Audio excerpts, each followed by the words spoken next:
El doctor Gonzalo Garavito es un es una gran persona, en primer lugar. En segundo lugar, es un gran conferencista. Ha sido merecedor a que está la Academia Boyacense de Historia, la Academia de Cundinamarca, la de Bogotá, la Santanderista, la Academia Santanderista, que también pues lo estoy acompañando por gentileza de la directiva de la Academia Santanderista de Colombia. Bueno, en fin, tiene suficientes méritos, por supuesto, para estar en esas tantas academias. No es gratis, no es nada. Y además, nosotros pues nos hemos favorecido con su producción intelectual, porque la Sociedad Geográfica de Colombia ya tiene 3 libros que los voy a mostrar al final, escritos por él. Uno es de la familia Garavito, que desempeñó un papel importantísimo en la ciencia a comienzos del pasado.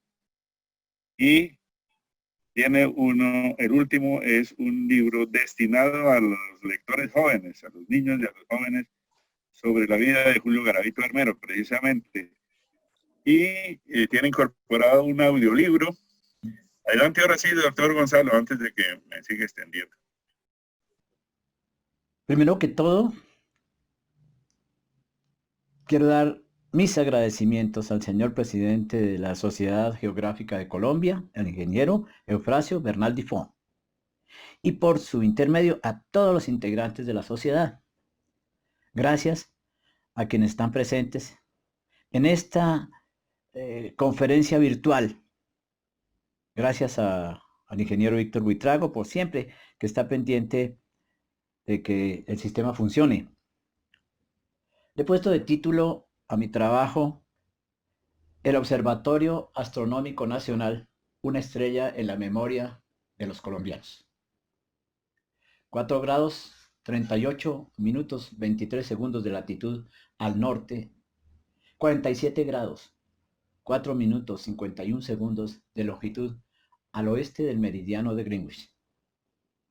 La carrera octava con calle Octava de Bogotá y los alrededores del complejo arquitectónico que forma parte de la Casa de Nariño, sede de trabajo de la Presidencia de la República.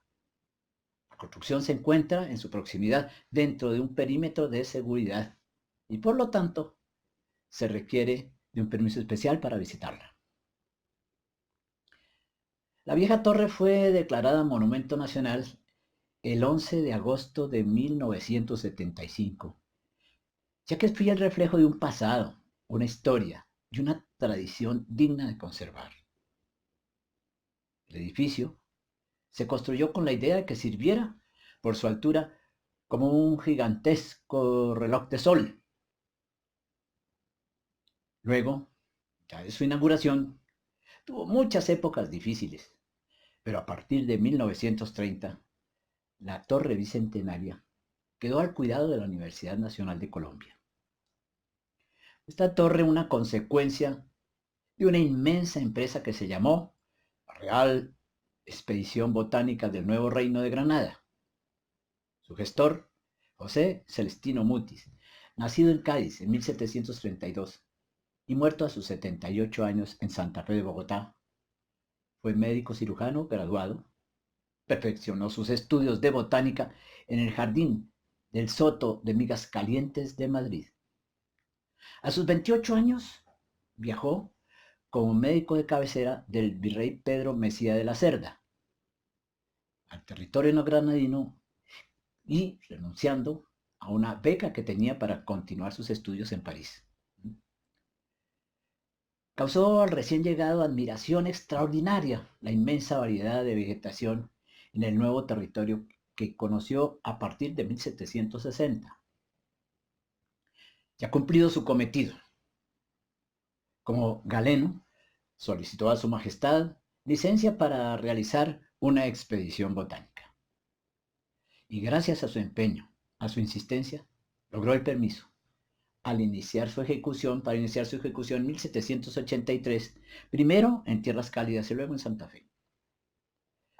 La expedición botánica iniciada y dado el interés de la corona española por la búsqueda y valoración de las materias primas agrícolas como de las de origen mineral, pues se encontró en la corona muy conveniente extenderla por todas las colonias, con el interés fundamental, no solo de darle un toque de modernidad a la administración, sino de seleccionar a aquellos hallazgos susceptibles de explotación con fines comerciales. Aunque se argumentaba conseguir progreso científico, el aspecto comercial también resultó especialmente válido. Eran esas políticas consecuentes con los dictados de la Ilustración, estos impulsados en España por Carlos III, rey que era conocido como el déspota ilustrado, y que proporcionó una reforma a la enseñanza, pero fundamentalmente a las disciplinas científicas y de investigación. Con la expedición botánica, ya en plena actividad, se había fortalecido el sentimiento de seguridad de la juventud criolla. Ya se sentían estos jóvenes con el avance de la misma en capacidad de competir con las instituciones similares en América y en el mundo. Para reafirmar finalmente este tema, leeré una corta nota del epílogo del libro En la antesala de la independencia, la expedición botánica, de la académica Mercedes Medina de Pacheco, editado por la Sociedad Geográfica de Colombia. Comillas.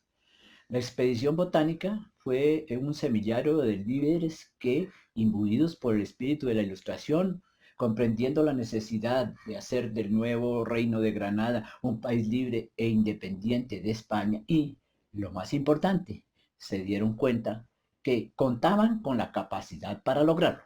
Cierro comillas.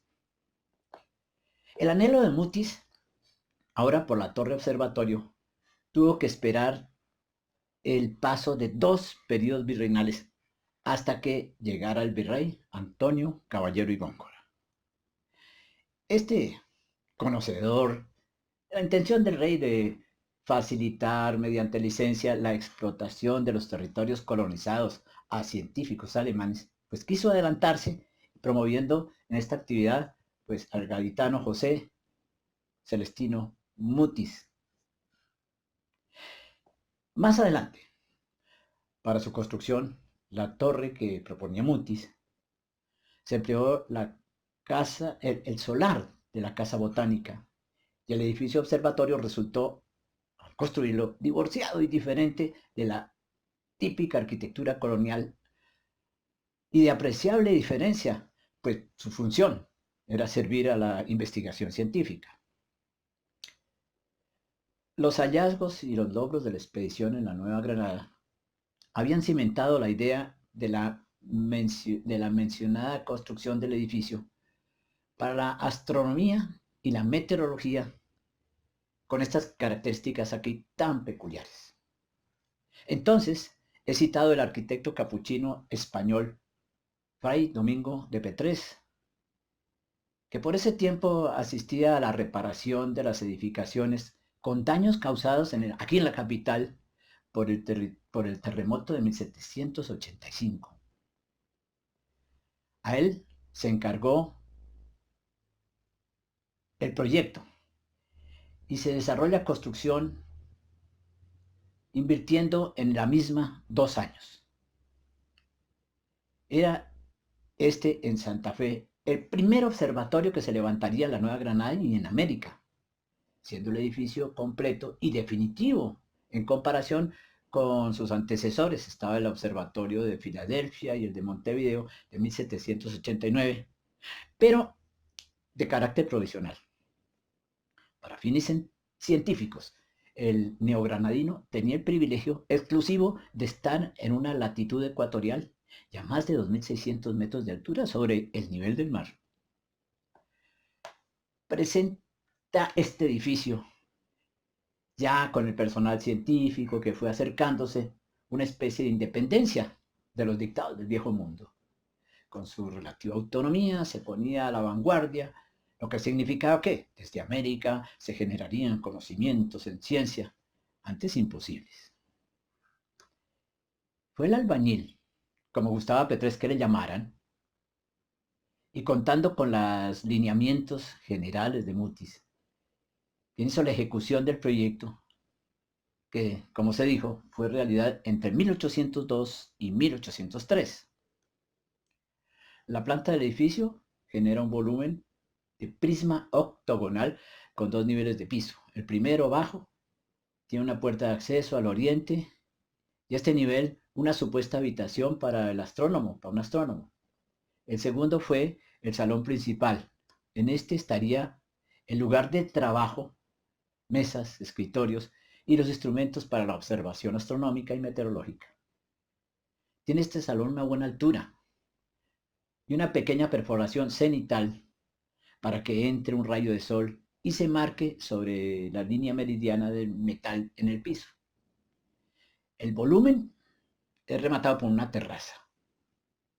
Existe un prisma de base cuadrangular de menor tamaño hallado adosado al sureste, en cuyo interior se encuentra la escalera de espiral. Parece dar formas arquitectónicas, unas respuestas a unas consultas realizadas por Mutis y por Petrés en modelos europeos de la época. El tener adosados los cuerpos, el octogonal y el de la escalera, eran formas que se conocían en los observatorios europeos de la época de los de Greenwich, París, Oxford. También aparecen similitudes con los observatorios de Madrid y de Cádiz. Y se cree también que Petrés pudo inspirarse en las formas octogonales del Observatorio de París, diseñado este en 1667 por Claude Perrot. También es de suponer que el mismo Mutis pudo conocer algunos grabados del observatorio parisino y sugerir la forma octogonal. El albañil, maestro Petrés, trabajaba sus diseños en concordancia con el Tratado de Arte y Uso de la Arquitectura de Fray Lorenzo de San Nicolás de 1667. Para nosotros, una especie del arte de proyectar en arquitectura de Neufeld. Más adelante, el capuchino Domingo de Petrés, al hablar del tema del observatorio, dice haber analizado diseños variados. No obstante, solo comenta aspectos formales y no funcionales como referentes. El constructor se había formado en el oficio al lado de su padre, también albañil, y probablemente en sus prácticas previas al arribo de la Nueva Granada, las formas decorativas y formales eran su especialidad. En Santa Fe, antes de y después, o después, había participado en grandes obras, como las de la Catedral de Bogotá, la Iglesia de la Capuchina y de Santo Domingo, además de otras varias, en el centro del territorio neogranadino, la Catedral de Zipaquirá también creo. Para el sistema constructivo de la torre, empleó la conocida como bóveda catalana, esta media bóveda catalana, sistema que de traba en los ladrillos a soga y tizón, que no requiere de encofrado ni soporte, y es armado con la mezcla en fresco. Veamos aquí a la derecha arriba, se ve una fotografía del vacío de la escalera. Todo está construido en esta técnica de bóveda catalana. En los observatorios del viejo continente resulta importante una buena altura que permitía, desde el interior del salón, ver el recorrido de los astros y los 4 puntos cardinales. Pero por esto es que se diseñan esas ventanas de considerable altura vertical.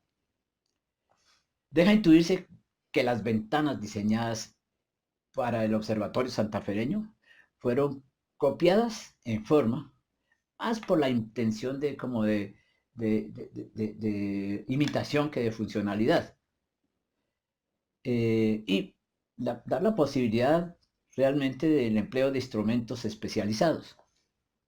Situada la torre santafereña, muy próxima a la línea ecuatorial, no es apta para ver la culminación de los astros, dada su proximidad al cenit. Tiene la edificación cerca de 19 metros de altura sobre el piso del sector del centro de la ciudad.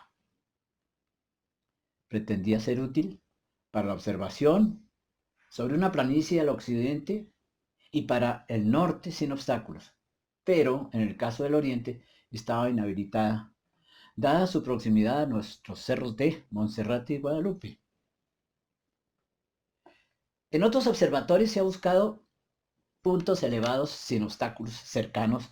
Es el caso de Greenwich, de Madrid y Cádiz, aunque para José Celestino hubiera sido un escaso inconveniente. Para Caldas, buscando una astronomía de investigación de cielo profundo, hubiera preferido su instalación en la cumbre de alguno de nuestros cerros. Para terminar con las características esenciales y consideraciones sobre el Observatorio de Santa Fe, me parece interesante lo escrito por Francisco José de Caldas, el payanés, que fue invitado por Mutis, que había despertado una especie de rechazo por ser este joven de provincia. Equivocaciones de algunos capitalinos y españoles, poco versados en los saberes del brillante Caldas. De este, en sus palabras, transcribiré y leeré una interesante nota. Y dice así: descripción de la torre por Caldas, tomado textualmente de la revista La Academia Colombiana de Ciencias Exactas, Físicas y Naturales, volumen 2, del año 1938. Comillas. Descripción del Observatorio Astronómico de Santa Fe de Bogotá, situado en el jardín de la Real Expedición Botánica.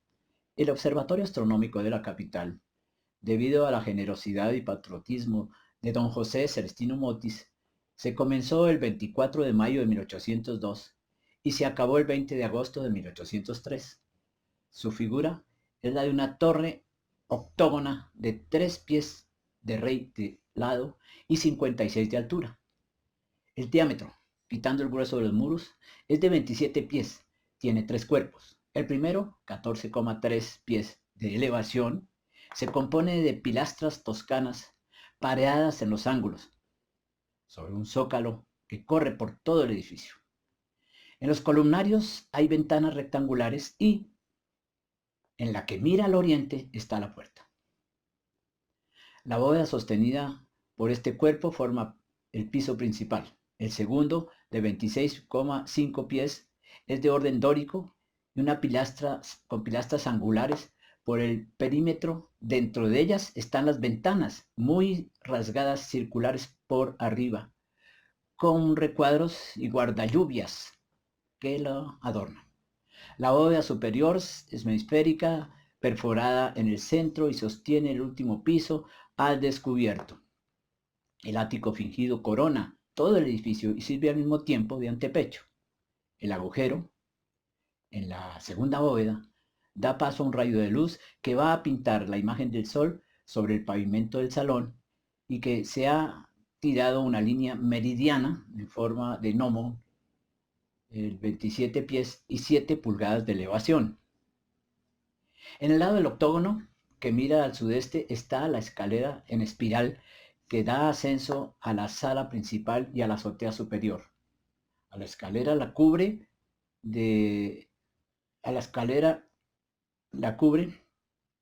una bóveda de forma que forma el piso de la otra sala de 60,5 pies de altura y la más elevada del observatorio, y cerrada por la altura de 72,5 pies de elevación, con una ranura al norte a sur.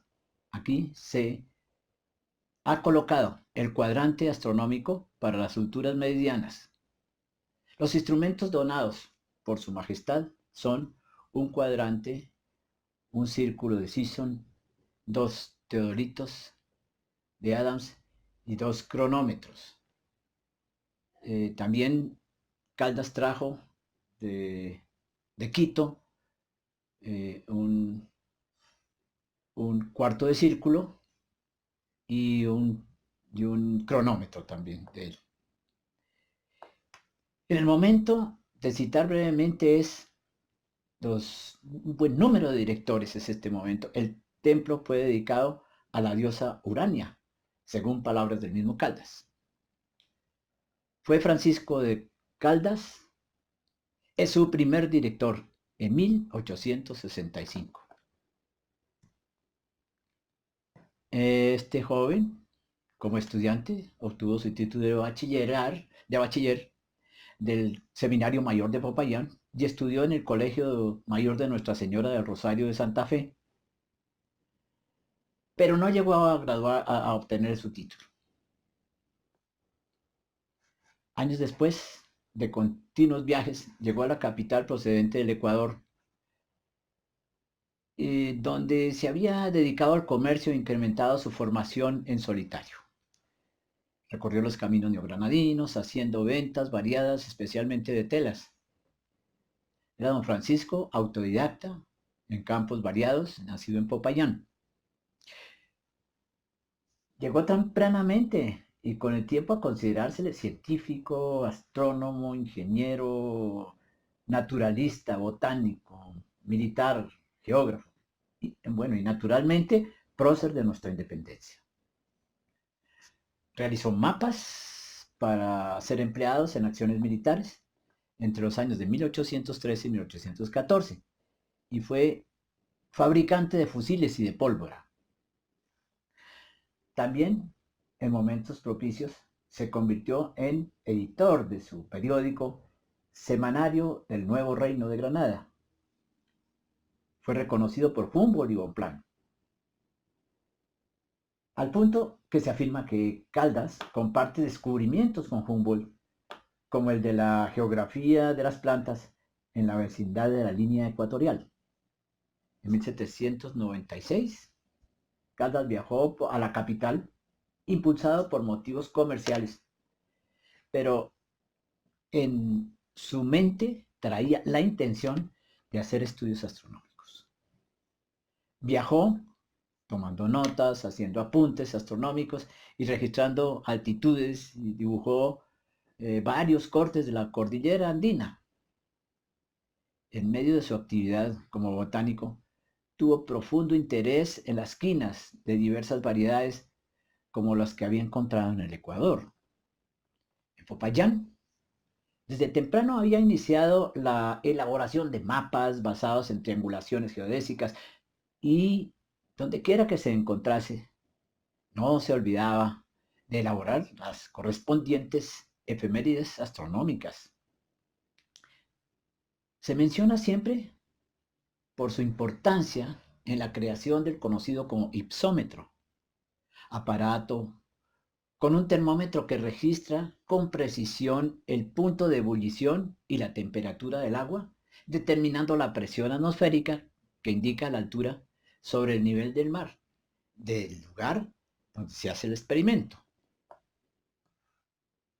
Fundamentalmente, durante la actividad en el recinto del observatorio, Caldas hizo observaciones astronómicas y meteorológicas, pero también pudo organizar gran parte de esas muestras que tenía como herbolario recolector.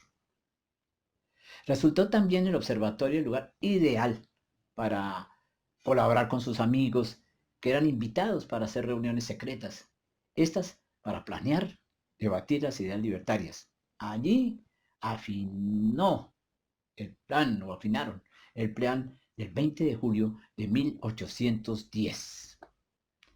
Resultaba, en este lugar era seguro, puesto que no despertaba sospechas al estar rodeado de jardín y aislado mediante un muro continuo de tapia pisada, protegido de las lluvias con una larga hilera de tejas de barro cocido. Este paramento circundaba todo el lugar y solo tenía una única entrada.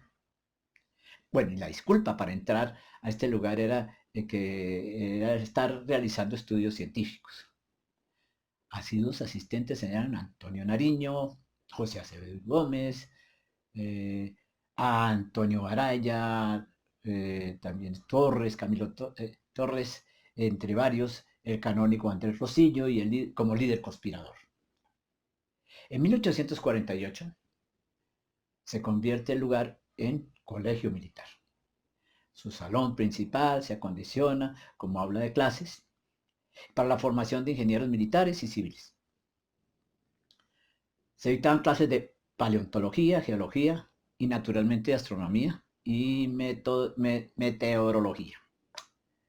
Caldas es apresado y luego cruelmente asesinado por el pacificador Moriño, luego de estar en capilla en el Colegio del Rosario. Aparece aquí en esta imagen que pongo la salida de este sitio, cuando es conducido por la guardia. Esta representación pictórica es un fragmento del famoso óleo de Alberto Urdaneta.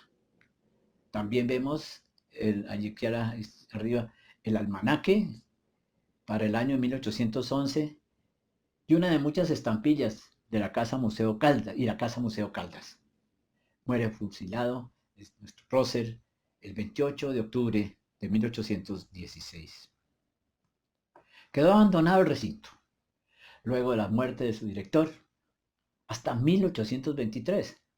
El gobierno trajo una misión extranjera mientras se restableció el orden nacional mientras se pudiese nombrar un candidato digno de sucesor de Caldas. El gobierno presenta la conocida como Misión Boussingault entre 1824 y 1827. Esto sin registrar de esta importante actuación. No fue una solución válida para la vacancia del observatorio, aunque sus integrantes fueron muy prestantes contratados por el gobierno, sugerencia de Simón Bolívar. Estos realizaron algunas observaciones de preferencia meteorológicas y mineralógicas. Benito Osorio, Bogotá, 1792-1848, fue el segundo director de este observatorio. Fue designado como es médico y literato. Las circunstancias, la necesidad del gobierno, con dificultades para seleccionar a alguien que sirviera en un puesto público de representación y con esa responsabilidad, inclinó la balanza por alguien que alejado de las matemáticas y de la astronomía. Pero, a cambio, esa figura respetable encarnada por un médico fue el caso del nuevo director nombrado para el Observatorio Astronómico y llevó al cabo observaciones de meteorología.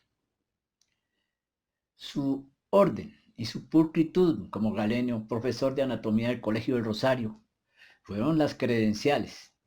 Este médico ocupó durante un año el cargo e hizo la publicación de las observaciones atmosféricas y también el fruto de sus observaciones sobre las variaciones térmicas y tuvo el cuidado de referir las efemérides por cada mes del año. Benedicto Domínguez del Castillo, Bogotá, 1783, Bogotá, 1868. Tercer director, inicia en 1830. Fue alumno del Colegio San Bartolomé y terminó su carrera de Derecho, luego fue nombrado abogado de los tribunales del Nuevo Reino. Por esa época se anexaron el observatorio y el Museo Nacional. Le tocó al doctor Benedicto, pues, dirigir ambas entidades. Abandonó su ejercicio de derecho y se dedicó a estudiar idiomas y ciencias naturales. Mostró excepcional interés por la astronomía y profundizó ampliamente en este campo, al punto que Caldas le dedicó una nota elogiosa en su semanario. Comillas, dice, don Benedicto Domínguez, que hace todos los días progresos en el cálculo y en el estudio de la astronomía, ha sido mi colaborador y este joven inteligente ha aportado mucho para el logro de los resultados. Cierro comillas. Tomó parte activa en la Revolución de la Independencia también y luego se le nombró alcalde de Bogotá en 1814. Había calculado en 1813 un almanaque para la Nueva Granada. A la llegada de Bolívar, servía de vigía desde lo alto de la torre del observatorio escribiendo los movimientos de la tropa. Tomada ya la capital, el doctor Domínguez, con 2 compañeros que le acompañaron, fueron apresados mientras se saqueaba el edificio, dañando los equipos, rompiendo los dibujos y haciendo toda clase de destrozos. Bueno, pero permaneció en la dirección del observatorio y del museo, como se dijo, hasta cuando fue reemplazado en 1832 por el coronel Joaquín Acosta, que tuvo que ausentarse un tiempo y tuvo que pasar nuevamente a la dirección, ocupando su puesto de nuevo, pero regresó al cargo y permaneció de 1837 a 1839. Entonces, coronel Joaquín Acosta, nacido en Guaduas, Cundinamarca, en 1806, muerto en la misma población en 1852. Fue el 4º director del observatorio. Joaquín Acosta regresó y hizo estudios de filosofía en el Colegio Mayor de Nuestra Señora del Rosario. Ingresó a la milicia y cumplió a cabalidad con sus deberes militares. En una de sus correrías de camino, aprovechaba y hacer estudios. Uno de ellos fue sobre los indios del Golfo de Urabá y también hizo apuntes de las sinuosidades del río Atrato, haciendo levantamientos topográficos. Amigo era de Santander, quien le invitó a servir como asesor en la Secretaría de Gobierno. Más adelante, el mismo gobierno le concedió un permiso de 2 años para viajar a Francia en 1825 a estudiar mineralogía y geología e ingeniería militar en la Escuela Politécnica de París. Más adelante, a su llegada, fue nombrado ministro de la Nueva Granada en Ecuador. Las variadas tareas, como los cargos, se multiplicaban para este viajero incesante. En Bogotá se le nombró coronel y en abril de 1842 encargado de negocios con los Estados Unidos. Se instaló en París luego para publicar en 1847 el mapa de la Nueva Granada, además de un texto sobre geología también de la Nueva Granada en el año siguiente, y luego su compendio histórico, descubrimiento y colonización de nuestro territorio. Podría seguir la lista de sus actividades como coronel, como administrador, como director del observatorio y del Museo Nacional. En 1850 edita su libro Lecciones de Geología. Por último, resulta imprescindible decir algo, que fue el padre de la muy conocida poetisa colombiana Soledad Acosta de Samper. Francisco Javier Matiz, Guaduas, 1774, Bogotá, 1851, quinto director del Observatorio Astronómico. Y fue nombrado este importante personaje en la expedición botánica como director en 1840. En el libro biográfico sobre Matiz del académico David Rubio Rodríguez, editado por el Patronato Colombiano de Artes y Ciencias, se lee, comillas, Matiz fue designado director del Observatorio Astronómico en 1840 a 1848. Tenía por entonces 77 años. Se desconocen los méritos que le merecieron acceder al cargo. Matiz nunca incursionó en la política y no tenemos evidencias de que fuera una persona con algún grado intrigante como para solicitar el cargo. Es posible que el coronel Joaquín Acosta, quien le antecedió a Matiz en la dirección de este observatorio, ya había sido con discípulos, un discípulo, lo hubiera pues candidatizado, dada la prestancia y las fuertes influencias culturales y políticas. Entonces, entre los estudios de Matiz frente al observatorio se destaca el de la influencia de la energía solar en las plantas, así como el reloj de sol que él mismo ingenió y que se conserva con su correspondiente cartuchera en el cuero en el Museo Nacional. Cierro comillas. Su labor en el observatorio no tuvo una gran repercusión, pero sí la tuvo dentro de la expedición botánica, por su gran capacidad como botánico, como artista, y según Humboldt, como el mejor pintor de flores del mundo. José Cornelio Borda, Facatativá, 4 de agosto de 1828, Perú, 1886. Fue el sexto director del observatorio. En 1859 inició. De niño mereció toda la clase de consideraciones, dada su inteligencia precoz, unida a su inclinación por el estudio y su aplicación.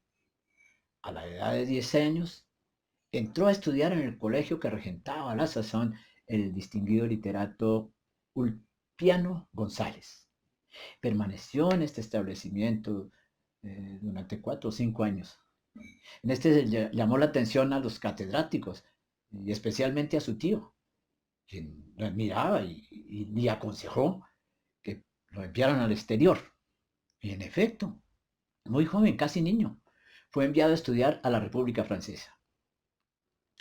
Permaneció 14 años estudiando hasta concluir esta etapa y graduarse como ingeniero con especialización ferroviaria. Durante 1859 y 1860, Cornelio Borda permaneció como director del Observatorio Astronómico Nacional. Respecto a su carrera militar, y en ese mismo año en el que logra alcanzar su grado de coronel. Le había precedido en el cargo Indalecio Liévano Reyes. Y al regreso de este a la ciudad, pues Borda le entrega su puesto luego de ocuparlo durante un año. Bueno, terminada su gestión oficial, actúa como militar y durante los años de 1861 y 1862 participa en combates al lado de los conservadores. En 1863 viaja a Lima y se incorpora al ejército del Perú. En este país hermano libera combates contra los españoles. Desafortunadamente muere luchando por la libertad en el puerto del Callao. Indalecio Liévano Reyes, Tolima, 1834, Bogotá, 1913. Séptimo director del observatorio. A partir de 1866. Poco después de la entrada triunfal a Bogotá de Mosquera, nombró como director del observatorio al insigne ingeniero Indalecio Liévano, nacido en la hacienda familiar del Carmen de Apicalá. En desempeño de su cargo, hizo observaciones astronómicas, meteorológicas, ocultaciones de estrellas y planetas por la Luna, entre ellas una notable ocultación de Venus. Determinó alturas de Bogotá mediante las observaciones hipométricas tendientes al estudio de la meteorología agrícola intertropical. Calculó efemérides astronómicas y previó una lluvia de estrellas fugaces que se verificó entre la noche del 13 al 14 de noviembre de 1886 y tuvo a su cargo cátedras de álgebra y aritmética. Publicó diferentes tratados de matemáticas y se distinguió por sus aportes al teorema de las paralelas de Euclides y su teoría de los números reales. Hizo reinstalar la cinta de cobre en el meridiano del observatorio que hoy persiste. Con esto vino a reemplazar la de plomo que existía desde la época de Caldas y que los soldados en un combate que se había convertido en balas, se convirtieron en el plomo, cuando desde esta torre y al mando del general Leonardo Canal atacaron al convento de San Agustín. Luis María Lleras Triana, Bogotá, 1840, Bogotá 1885, octavo director desde 1873. El caso del ingeniero Yastriana como director del observatorio fue transitorio, pues en 1873 estuvo de reemplazo del otro director González Benito, quien venía ocupando el cargo desde 1868. Luis Lleras-Triana, quien desempeñó varias cátedras en la Escuela de Ingeniería, hombre de estudio, hizo un profundo estudio de Legendre, el libro este que resolvió todos sus problemas. Era ingeniero civil, egresado de la Facultad de la Universidad Nacional y en la época posterior profesor de la misma facultad en el Colegio de San Bartolomé.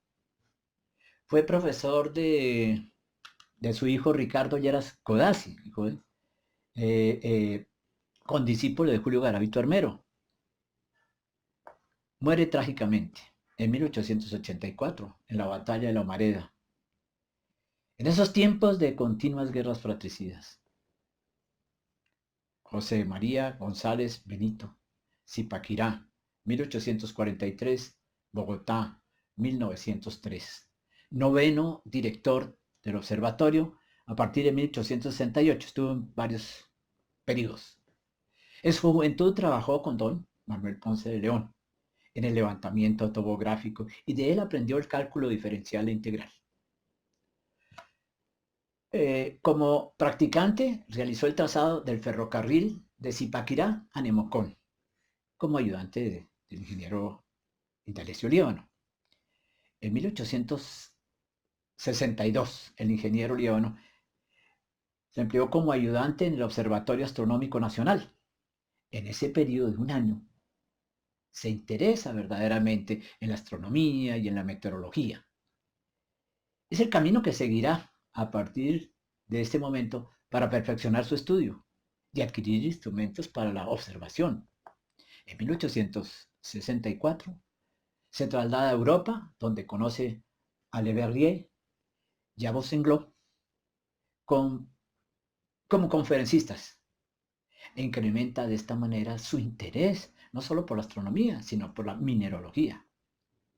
A su regreso, alterna con el ingeniero Líbano y se incorpora al observatorio que había dejado. En 1868 se le nombra profesor de meteorología y astronomía en la Universidad Nacional y el rector de esa época, Manuel Ancísar, le vuelve a nombrar el cargo de director del Observatorio Astronómico, en el que dura poco. Pues retorna a Zipaquirá para terminar una carta geográfica que de la sabana y la altiplanicie de Bogotá que llevaba ya avanzada. Con gran frecuencia González sale y entra del país. En otros casos deja el cargo por actividades internas, pero otras gusta siempre de esta actividad y regresa. Aporta al observatorio instrumentos que adquiere con su propio dinero. Lleva a cabo la instalación de la cúpula giratoria, que desde la época, durante la dirección transitoria de Luis Lleras Trianas, se venía gestionando. En 1871 reforma la Universidad Nacional como profesor ahora de geología, paleontología y simultáneamente ocupa el cargo de director del Observatorio Astronómico por tercera vez. Según lo dicho, trabajó José María González Benito con instrumentos propios y con los del ingeniero también Indalecio Líbano, sin cobrar sueldo, lo que le hizo generar recelos entre el cuerpo de profesores, que no veían con buenos ojos esta acción. Y esta actuación precipitó su retiro en 1872, lo que afirma Jorge Arias de Grave en su libro. Quedando 1873, según se dijo, encargado Luis Lleras Triana.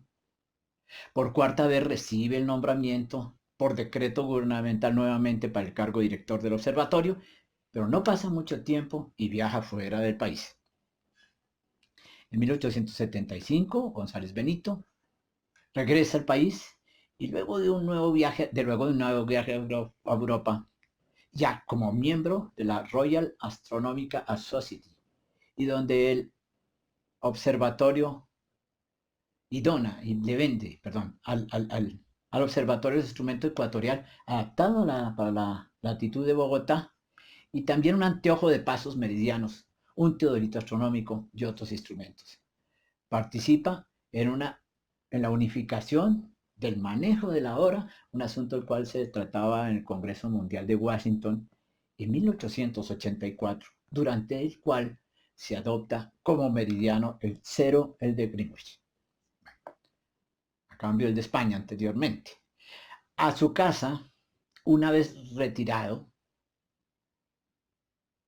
instala en su casa pues un observatorio y le pone el nombre de Flammarion.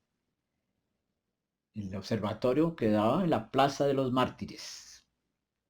El profesor Abelardo Ramos, presidente de la Sociedad Colombiana de Ingenieros, toma cartas en el asunto y objeta los continuos nombramientos de González.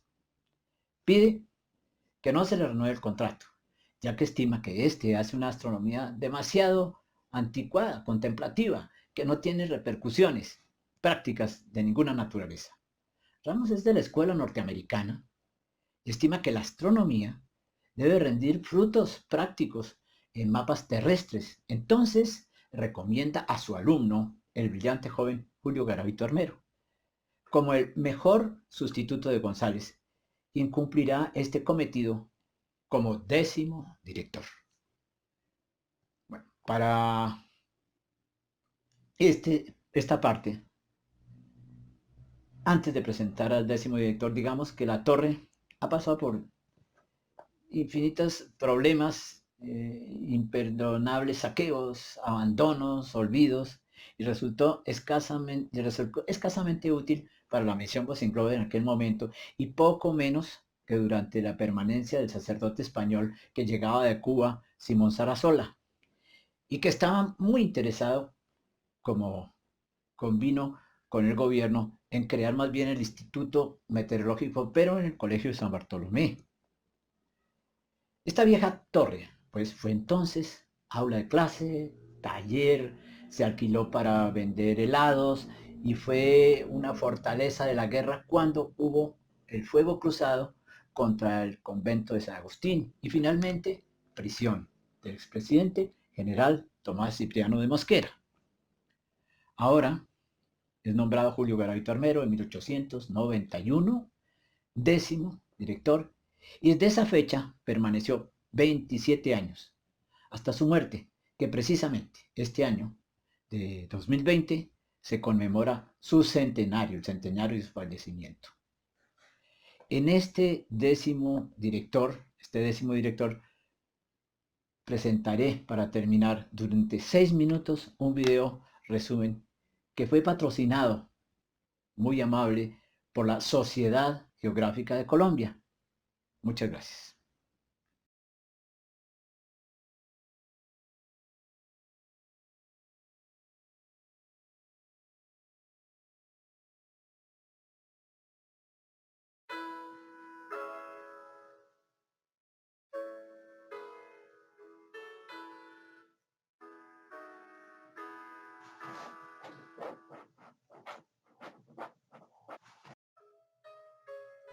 Fue Bogotá, la capital de Colombia, la ciudad natal de un personaje que tuvo inmenso renombre a finales del siglo XIX y principios del XX.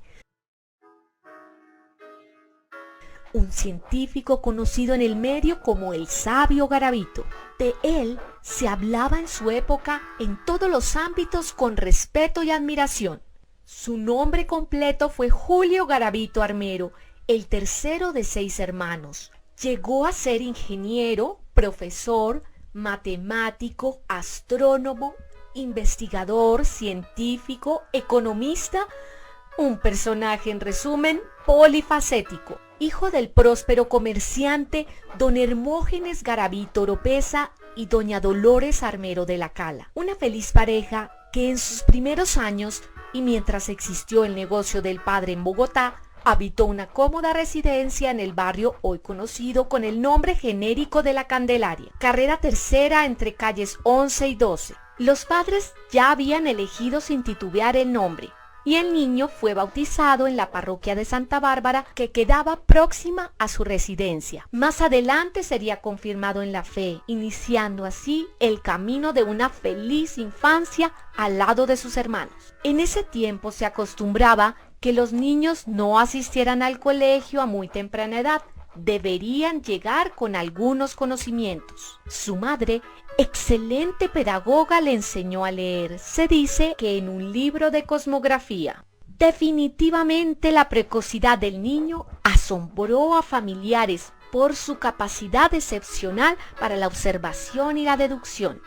Pasaba horas jugando a calcular las capacidades de los recipientes con líquido que coleccionaba. Se dice que a temprana edad fue admirado por su excepcional inteligencia y se comenta que calculó las efimérides lunares solo con 11 años de edad.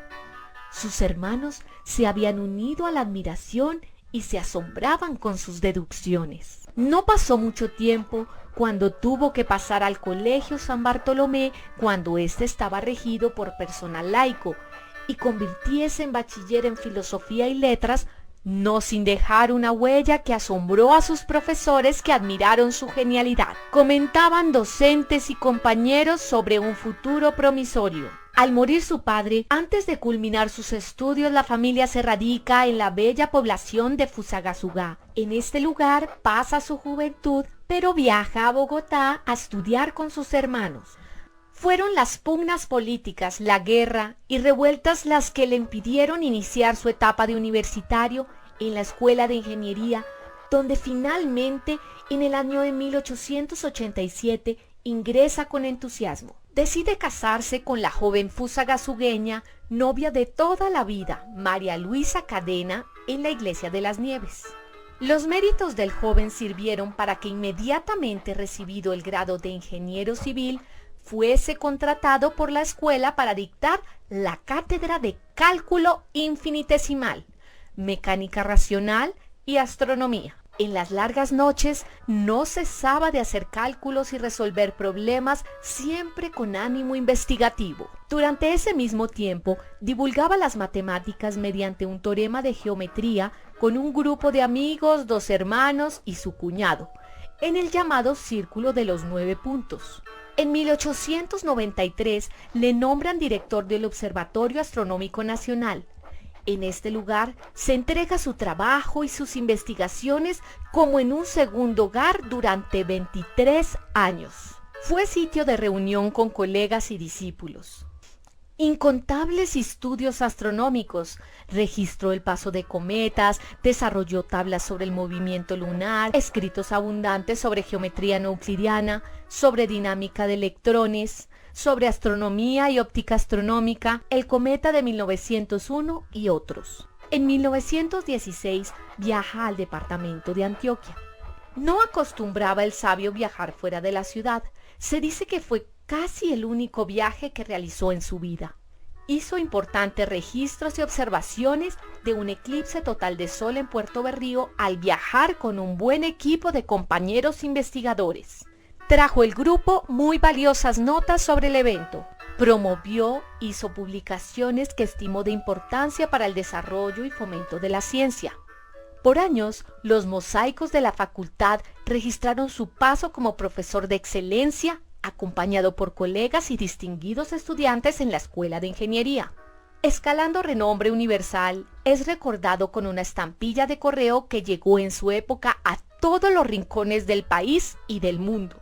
La Unión Astronómica Internacional en 1970 designa con su nombre un cráter lunar en el lado oculto de la Luna. Es elegido para representar a la patria muy cerca del corazón de los colombianos, ocupando el anverso del billete de 20.000 pesos. Pero hoy y siempre lo recordaremos por sus bronces que superan los años, motivando a los colombianos a seguir su ejemplo de estudio y abnegación. Ocurrió su muerte el 11 de marzo de 1920, luego de su obra monumental.